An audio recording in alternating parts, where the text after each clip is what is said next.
bien. Muy buenas horas, estamos en Innovación TV y aquí en esta oportunidad para dar continuidad a esas lecciones de lo que viene a ser el Congreso de la República, el Ejecutivo, el Legislativo y tantas cosas, pero tenemos que tener a nosotros el punto central. ¿Y cuál es el punto central? Es nuestra Carta Magna, la Constitución Política del Estado. Y al respecto, hoy día vamos a tratar si es necesario una nueva Constitución o no lo es, o es sencillamente reformarla. Pues amigos, hoy día vamos a perder el miedo, porque para hacer patria tenemos que perder todo tipo de situaciones en la cual está muchas cositas que se están tejiendo en las redes, o los amigos nos dicen, no, tal cosa no puede ser una nueva constitución, sino una reforma. Pero ¿tienen asidero lo que ellos dicen? ¿O es a la inversa? ¿Tienen asidero lo que dicen? Entonces hoy día estamos para desentrañar esta situación. Si nos conviene a nuestra patria una nueva constitución o una reforma constitucional, hoy día justamente nos va a vislumbrar en esta situación nuestro amigo Ricardo Velázquez, quien es un colaborador de Innovación TV y mucho más, un colaborador de nuestro Perú y de nuestro mundo. A él nuestro cordial saludo y aquí lo tenemos. Muy buenas horas, Ricardo Velázquez, nuevamente solicitándote tu participación y agradecerte infinitamente por esa paciencia que nos tienes. El Perú te lo agradece sinceramente. Ricardo, ante todo mi cordial saludo y un cordial saludo por parte de Innovación TV y todo el público que nos escucha, preocupados por el desarrollo de lo que se viene después de las marchas. Ya se tiene un presidente, Francisco Sagasti, y en ese sentido ya los colectivos también están observando. Los colectivos son los que organizaron, y que quede bien entendido, a toda la población del Perú, organizaron lo que vienen a ser esas marchas masivas. Pero hoy día tienen que entrar a otro nivel, un nivel en el cual los colectivos tienen que prácticamente hacer un conjunto de peticiones para que sea más justa el devenir de las nuevas elecciones, y que estas elecciones son muy importantes. No es porque, caramba, uno va a postular a las elecciones, jamás, en ese sentido ni quisiera, ni si quisiera no, porque realmente está muy cochino el Congreso, pero sí es necesario de que personas excelentes, de grandes dotes y de grandes cualidades postulen para que puedan tener una curul y puedan defender nuestros derechos. Cualquiera de los integrantes, sean jóvenes, señores, etcétera, que creen ustedes que son personas honradas y que son luchadoras, vayan y representen para que de esa manera se tenga un Congreso más justo y se pueda llevar las cosas como muchos nos imaginábamos. Ganen los congresistas lo que se debe, lo necesario, y no en una forma de masía como se está haciendo actualmente. Para eso se tiene que hacer cambios en la Constitución, ¿sí?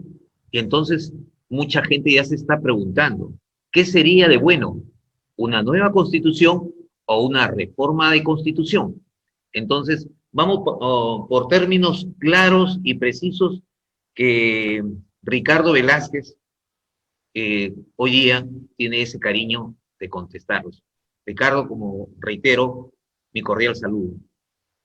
Muy buenos días, Ángel, buenas tardes ya. Tú sueles decir buenas horas, pero bueno, yo te voy a decir buenas tardes. Buenas tardes.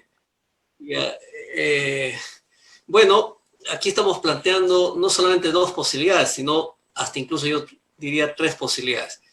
Una es el cambio de la Constitución, otra es la reforma de la Constitución y otra es la mutación de la Constitución, ¿sí?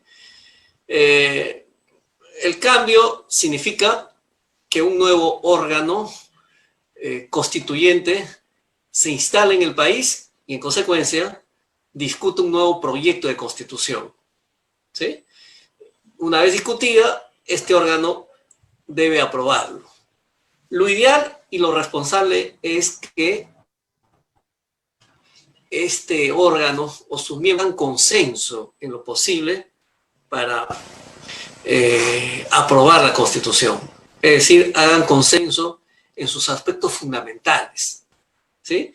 Respecto al régimen económico, al modelo de Estado, a la forma de gobierno, a las garantías constitucionales, a los derechos fundamentales, a los mecanismos de reforma de la Constitución, al tema del régimen económico, creo que ya dije. Bueno, en fin, hay una estructura básica y elemental que tiene que existir, ¿no? A ese poder constituyente, llámese asamblea constituyente, convención constituyente o acaso congreso constituyente, es lo que le corresponde discutir.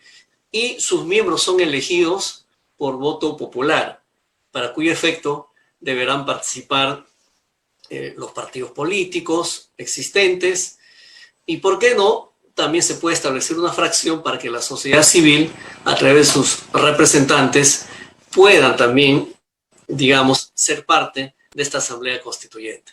Y por qué no también personas entendidas, digamos, en temas constitucionales, ¿no? Pero bueno, eso es lo que se tendría que establecer si es que pensamos discutir una nueva constitución. El otro es la reforma de la constitución. Incluso la constitución vigente nos habla de una reforma parcial y de una reforma total, lo cual es ciertamente algo contradictorio. Las reformas suelen ser parciales, no son totales, porque si hablamos de una reforma total, obviamente estamos hablando ya de una reforma, de una nueva constitución, ¿no?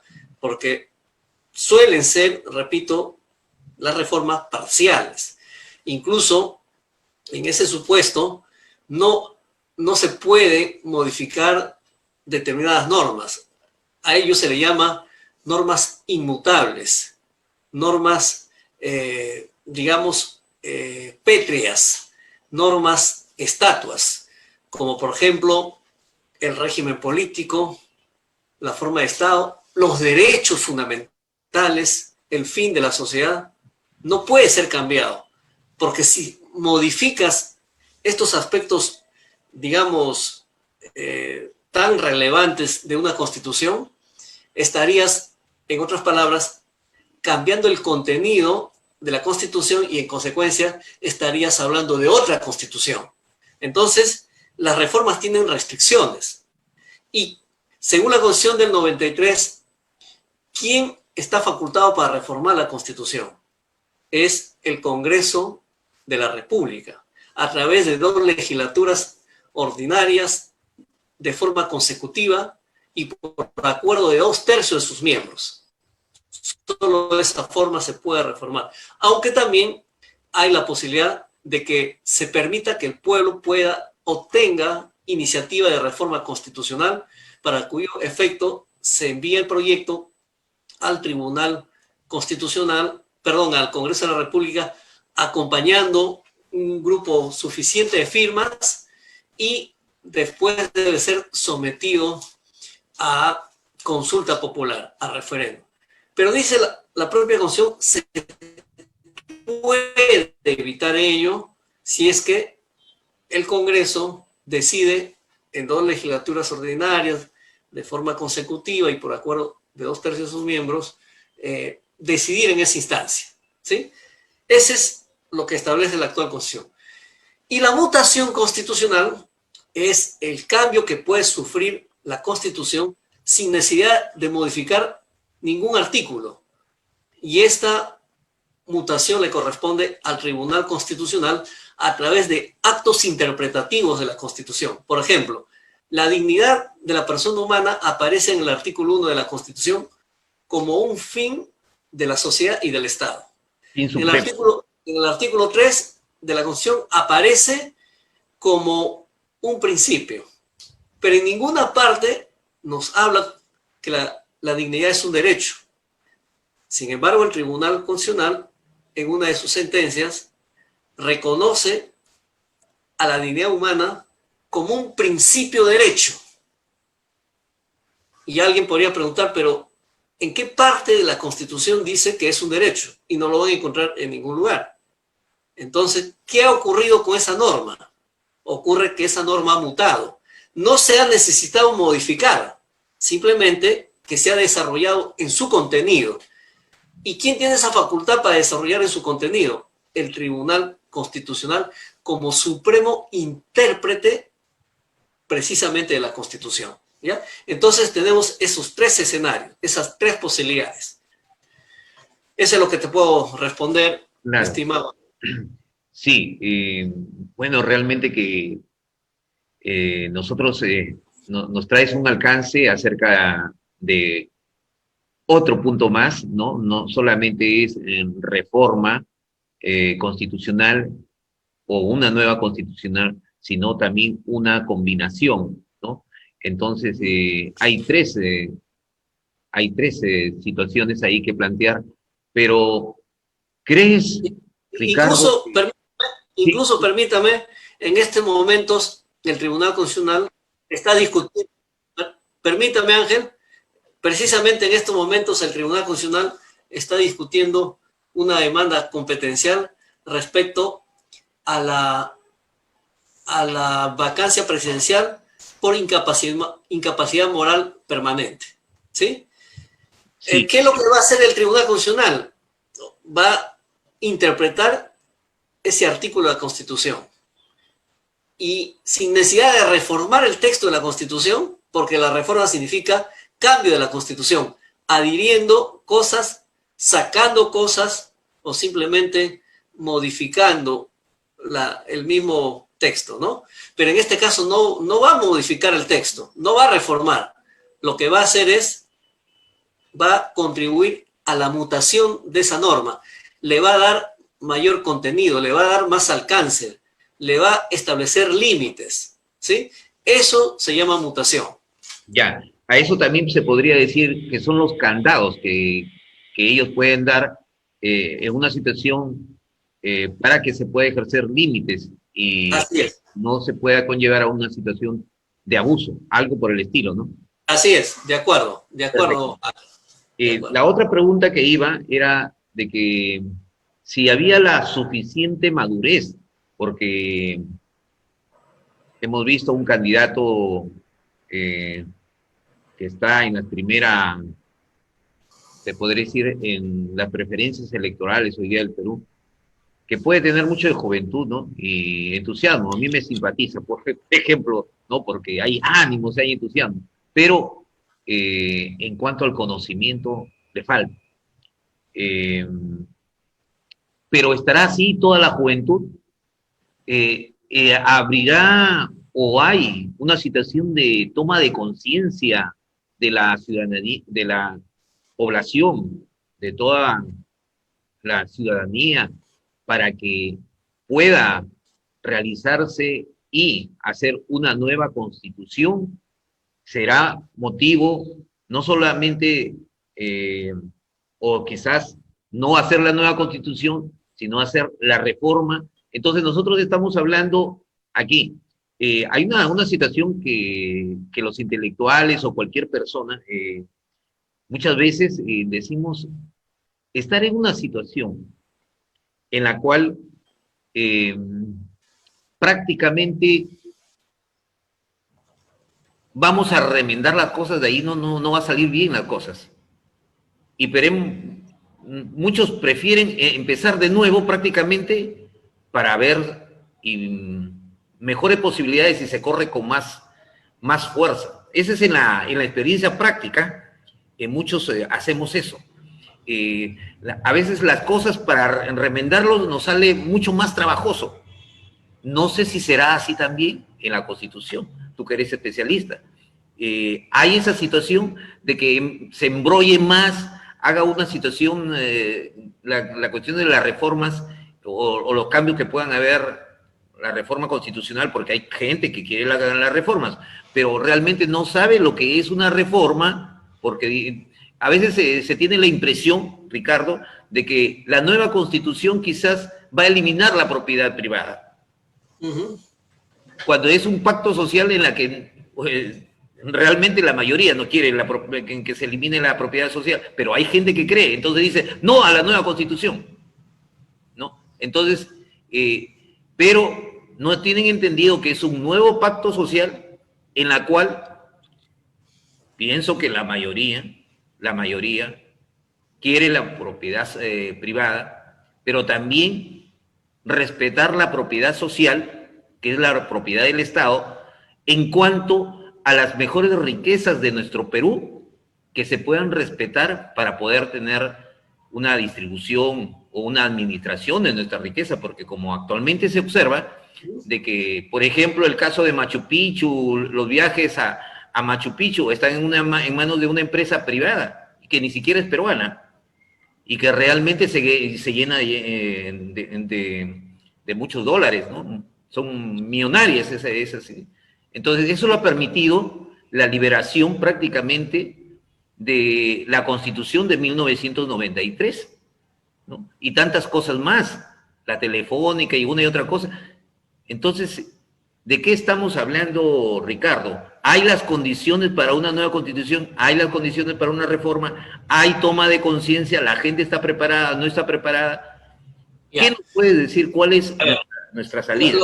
Lo primero, que ya todos somos testigos que hay un cuestionamiento permanente al poder legislativo como poder no solamente que legisla y que hace de las suyas control político, sino también como poder reformador, ¿no? Hay un cuestionamiento permanente. Así es. Y como que la población es mucho más afín a la figura del presidente y tiende a reforzar al poder ejecutivo y de alguna manera en cualquier conflicto que hay siempre le va a dar la razón al ejecutivo y eso tiene que ver con una tradición ciertamente presidencialista. Pero lo cierto es que como vamos con un Congreso debilitado y cualquier Congreso que se elija, siempre vamos a tener ese problema de cuestionamientos, ¿no? Y más aún en momentos tan difíciles para el país, donde todo se cuestiona al Congreso de la República, porque no hay la confianza como para que haga las reformas necesarias, porque probablemente van a ganar, le va a ganar a los partidos que son parte de este órgano, les va a ganar sus intereses de grupo, ¿no? Entonces, cualquier reforma que se haga en estos tiempos es probable que no se haga pensando en la nación, y si es que acaso así lo hicieran, no va a tener la confianza y el impacto que probablemente se espera en la población. Y además, yo ya lo he dicho también en otras ocasiones, la Constitución del 93 tiene un fuerte cuestionamiento a su legitimidad de origen. Y no solamente eso, sino también a su legitimidad de ejercicio. Si bien es cierto, una vez aprobada esa Constitución, Fujimori no lo respetó, a pesar que fue quien lo promovió, pero cuando se dio el gobierno de transición democrática de Valentín Paniagua para adelante, debiendo él haber buscado una fórmula para retomar la Constitución del 79, no lo hicieron, igual se siguió con la Constitución del hasta la actualidad.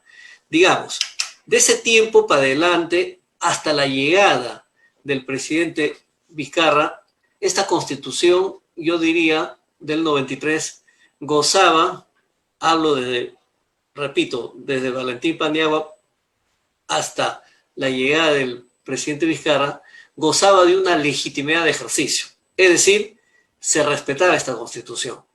Cuando llega Martín Vizcarra y disuelve el Congreso sin seguir los procedimientos establecidos en la Constitución, se falta la autoridad de esta Constitución.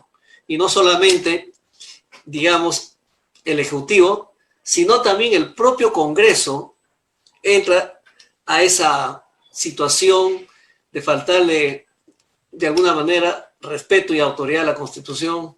El propio Tribunal Constitucional, cuando avala ese cierre del Congreso, no estoy aquí pecando de formalista, sino que cuando se trata de la Constitución, nuestras reglas al cual todos nos sometemos es la Constitución. Si tú no acatas la Constitución, simplemente le estás faltando autoridad, y si le faltas autoridad, le estás simplemente quitando lo que se llama legitimidad, ¿no?, de ejercicio. Y eso es lo que está ocurriendo. Es decir, en estos momentos prácticamente del 93.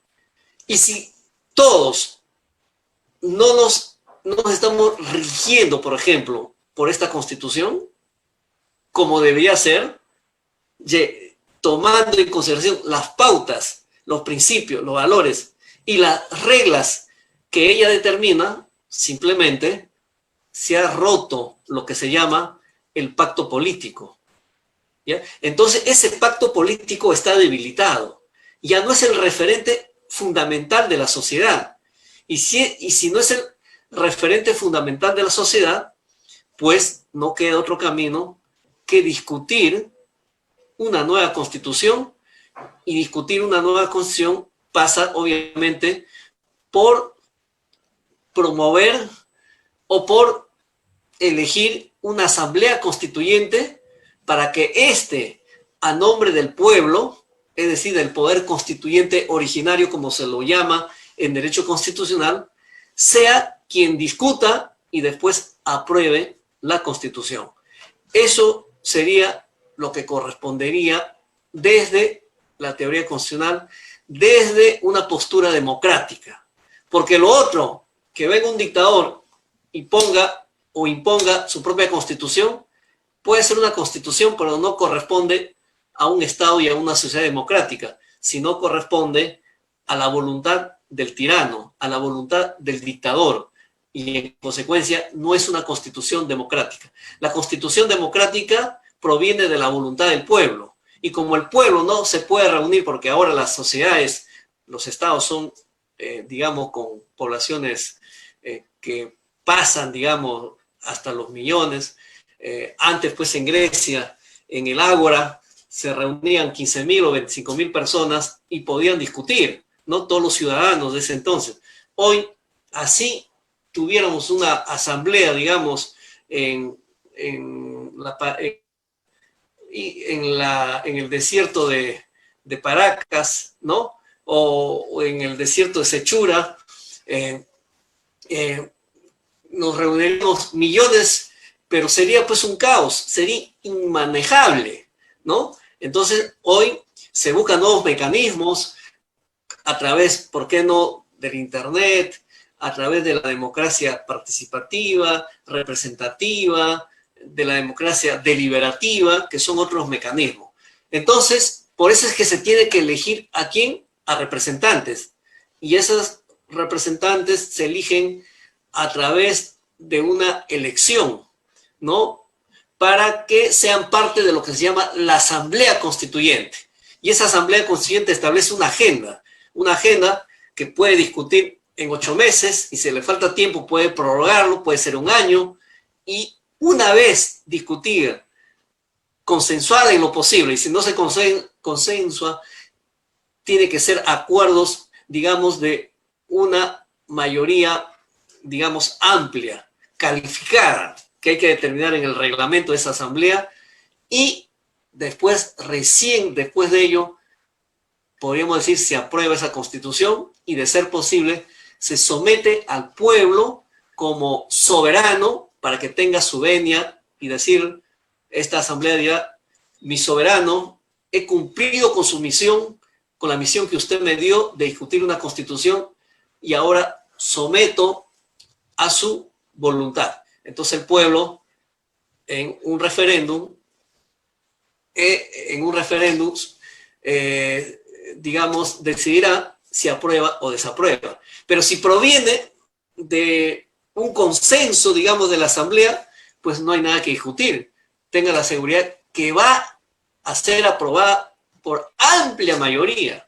No sé, por eso yo siempre he dicho, la Constitución no puede ser de una mayoría o de una minoría. La Constitución tiene que ser pensado y aprobado por todos. Pensando, repito la palabra, en todos. Porque si solo pertenece a una minoría, la mayoría va a ser resistencia. O si pertenece a la mayoría y se excluye a la minoría, esa minoría también va a ser resistencia. Entonces, por eso es que la forma como se ha discutido y aprobado la Constitución del 93, pues tiene problemas en su origen, en su legitimidad de origen. ¿Por qué? Porque la diferencia fue muy mínima, fue mínima, de miles. ¿Y qué pasó? Pasó que el propio Jurado Nacional de Elecciones de ese entonces no validó ese resultado. Quien lo validó fue el Congreso Constituyente Democrático. Y más aún, si consideramos que muchos no fueron a votar. Segundo, que muchos viciaron su voto. Y además que hubo un fuerte porcentaje que votó en blanco.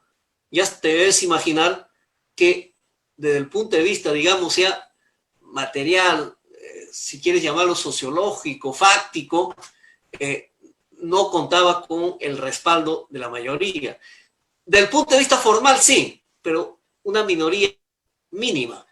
Y así no se aprueba una constitución. Claro. Por más bien redactada que está. Y más aún, y termino con esto, y más aún, yo diría que en un 80 y hasta 85% tiene la redacción de la anterior Constitución de 1979. Solamente se hizo algunas modificaciones, por ejemplo, en el régimen económico. Se ha replicado el régimen económico de la Constitución del 79, que es una constitución de un régimen de economía social de mercado.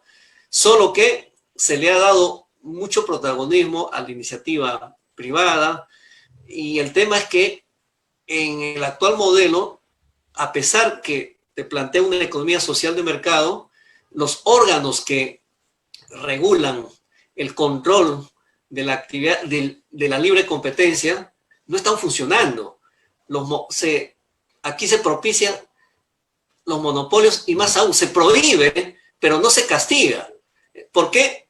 Porque los grupos de poder se encargan de filtrar funcionarios al sector público y también, obviamente, a los órganos que regulan. Y cuando tienen que regular y castigar, no castigan.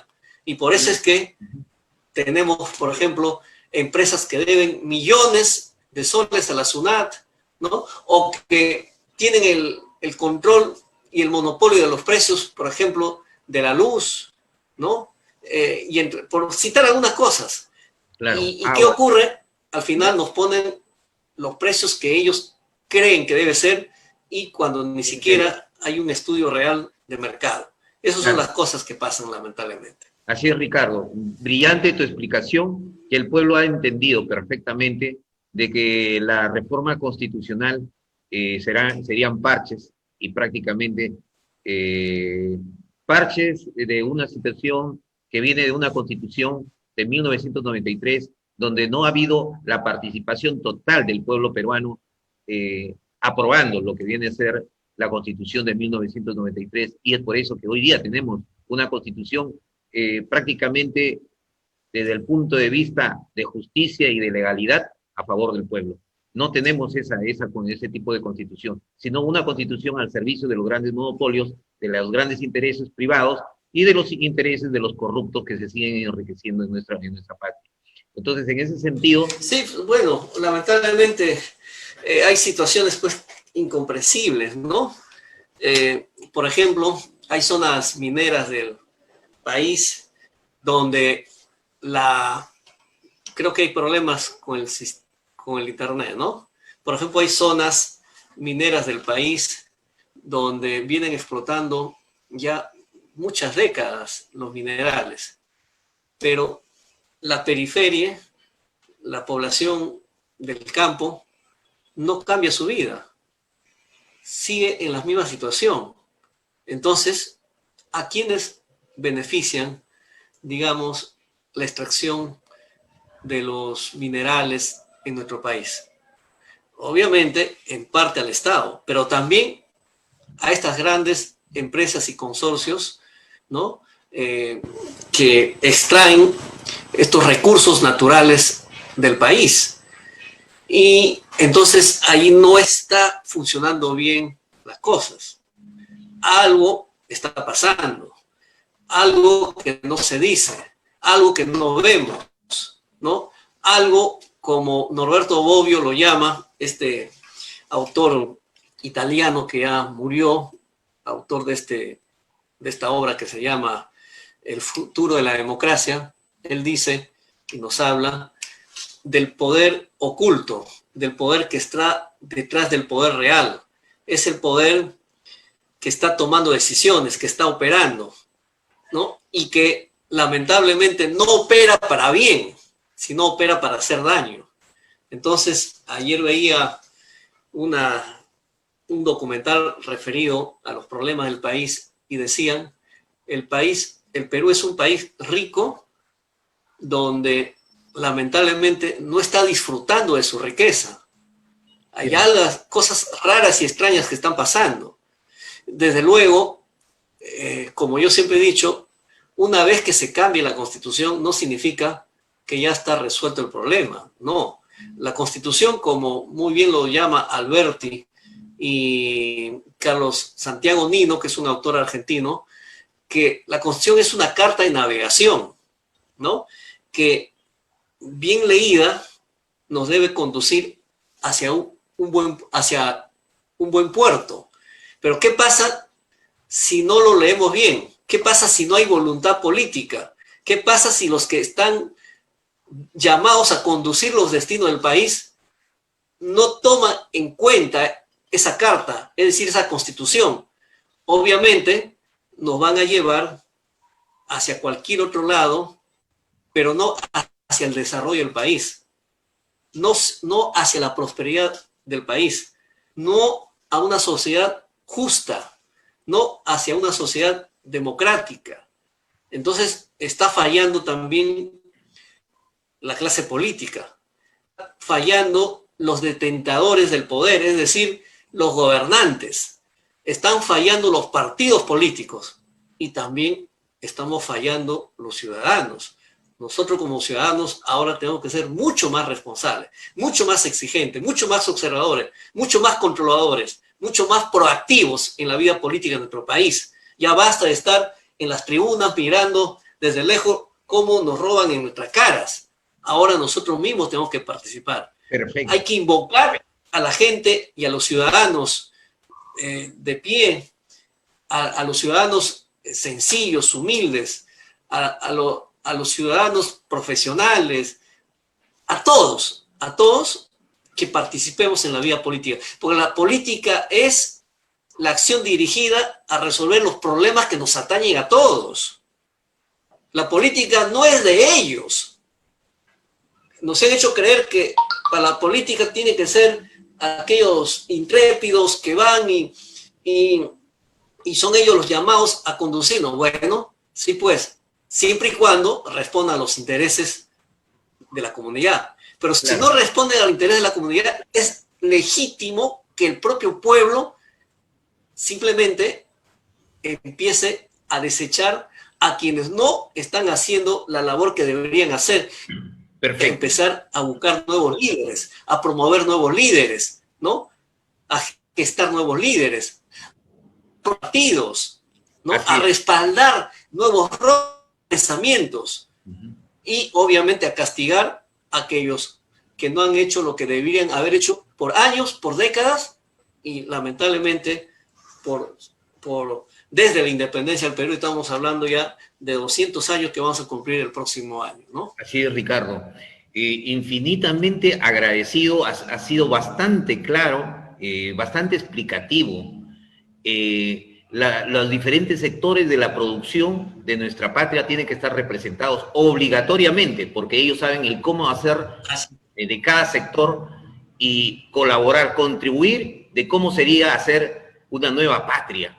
Así es que es necesario de que todos nos unamos por un solo objetivo, por un solo fin, de una nueva constitución que nos represente verdaderamente. Aquí, aunque haya una situación de Por ahí, por ejemplo, se dice y se habla del terruqueo. Si tú protestas, eres un terruco. Y eso nosotros lo hemos escuchado. Basta de esto, señores. Nosotros tenemos que discutir, debatir lo que se nos viene en el futuro. Y aquí ya basta de algunas situaciones en la cual, tú estás saliendo, debe ser por algún interés. No, es el único interés de tener una nueva patria. Piensen las futuras generaciones, no solamente piensen en su presente de ustedes, piensen en sus hijos, señores y señoras. Y aquellos jóvenes que a veces también repiten cierta situación. Sí, una nueva constitución significa el terruqueo, no es eso. Aquí estamos viendo perfectamente. No te escucho, ya. Sí, aquí estamos viendo perfectamente cuáles son las posibilidades. Por favor, ya tenemos que hoy día unirnos como peruanos. ¿Qué es lo que queremos? ¿Queremos que no nos robe el Congreso? Pues hay que participar. Queremos de que todo sea correcto y que los grandes monopolios paguen sus impuestos. Pues bueno, tenemos que contribuir a hacer los candados respectivos en la nueva Constitución para que no se efectúe esta situación. Y Ricardo, te estamos muy agradecidos. Esto no queda aquí, porque tenemos que hablar ya contextualmente y de definiciones, por ejemplo, reforma o revolución de... Había una autora alemana, si no me equivoco, que escribió eso y que trae a colación esta situación, ¿no? Entonces, también de los grandes países, cómo ha sido su transformación. Mira cómo cayó la Unión Soviética y tantas cosas que se tienen que ver, ¿no? Para ver nuevas perspectivas y mejores perspectivas de desarrollo de nuestra patria. Cómo hay otros países que han combinado muy bien la parte del socialismo con la parte del capitalismo, y hoy día son grandes potencias. ¿Qué pasa, señores? Nosotros somos peruanos inteligentes y podemos hacer una nueva patria. Así que te estoy muy agradecido, Ricardo. Vamos a tener una segunda en la cual vamos a hablar un poquito más fuerte con respecto a lo que viene a ser la Constitución. A ti las gracias. Así es. Tu palabra es de despedida, Ricardo. A ti las gracias, Ángel. Muchas gracias, a tu Ricardo. teleaudiencia, que te siguen día a día por el gran aporte que estás haciendo en el norte del país, pero hoy, gracias a la seriedad que pones a tu programa, se está pues viendo a nivel nacional, incluso te comentaba también a nivel internacional. Un fuerte abrazo para ti, para toda la población. Justamente el desarrollo y el Estado sirva a la sociedad. Hace rato que el gobierno, el Estado dejó de servirle al país. ¿Cómo se reestructura el Estado? Deme unas ideas, fuerza. A ver, bueno, definitivamente, pues, miren,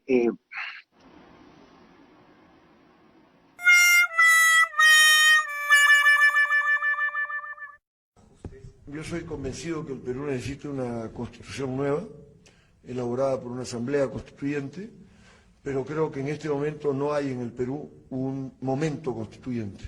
Es decir, no hay una conciencia en la gente de la importancia que tiene el cambio constitucional. La gente no sabe que en esta Constitución se establece que el Estado es dueño del recurso natural mientras esté bajo tierra, y que una vez que salió de la tierra, el concesionario es el que decide su uso, y que por eso no podemos usar el íntegro del gas de camisea para nuestro desarrollo energético. La gente no sabe que en la Constitución actual están establecidos los contratos de estabilidad tributaria, que le impiden al Estado, una vez que se firmaron estos contratos, cambiar los tributos que deben pagar las empresas, a pesar de que sus utilidades crezcan enormemente, como ha ocurrido con la minería. La gente no sabe que la Constitución actual permite la existencia de monopolios, es decir, que una sola empresa tenga una posición absolutamente dominante en el mercado y tenga la posibilidad de fijar precios y tarifas como le dé la gana. La gente no sabe cosas como que el agua no es un derecho humano en la Constitución peruana y que la educación se ha convertido en la Constitución fujimorista en un instrumento de lucro, en lugar de ser un servicio social de calidad y controlado por el Estado. Y tampoco identifica que en la Constitución actual no hay una democracia auténticamente participativa que le permita a los ciudadanos un verdadero control sobre las autoridades. Entonces, como la gente no conoce muchas de estas cosas, no le ve la importancia al cambio constitucional y no se da cuenta de los cambios que podría significar una nueva Constitución en el país para permitir mayor justicia social y un crecimiento con inclusión social.